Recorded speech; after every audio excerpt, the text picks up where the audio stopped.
Alright, good morning mga kalapito. Isa namang mapagpalang umaga dito sa, hindi ko alam yung lugar. Pero tingnan natin kung gaano kalayo from our house. So pakita ko lang, ayan. So 134 kilometers away. So nandito tayo, papunta tayo ng Christchurch, no?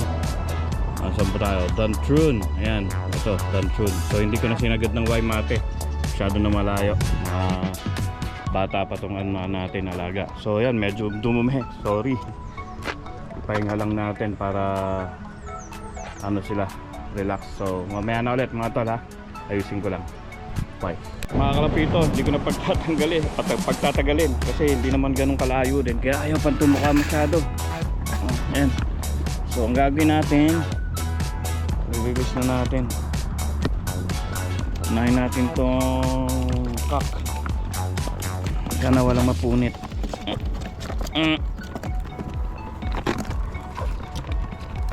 Unahin natin tong cock.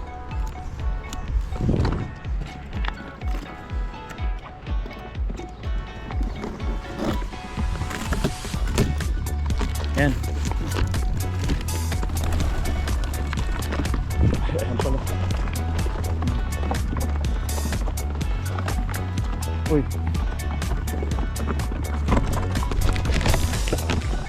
Pangit ng release. Wala tuloy. Yan. Doon, ayun.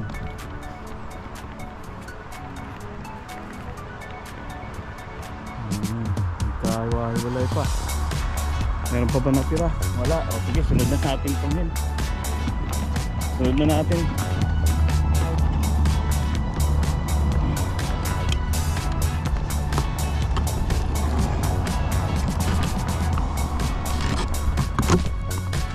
Yan. Ay. Ang takot naman.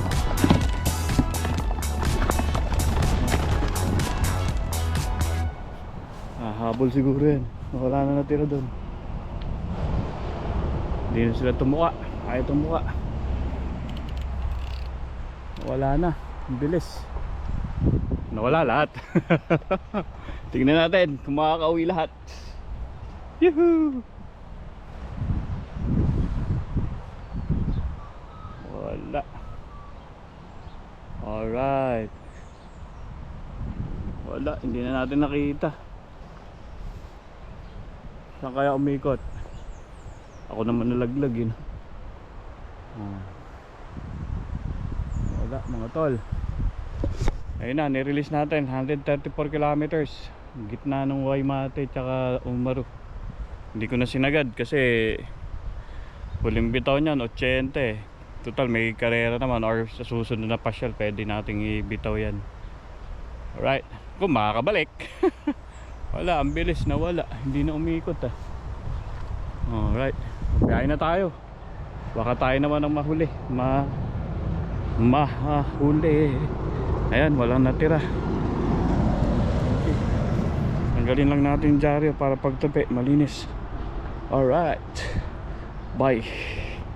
Oh, hello, kalapito. Pati yung release, hindi ko na naabatan. Siguro mga ano yun, 8:45. Yan.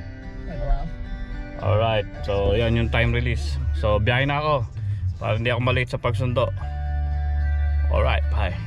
Bird race na o pito, yan ang update no. Nasundo na natin yung ating kaibigan.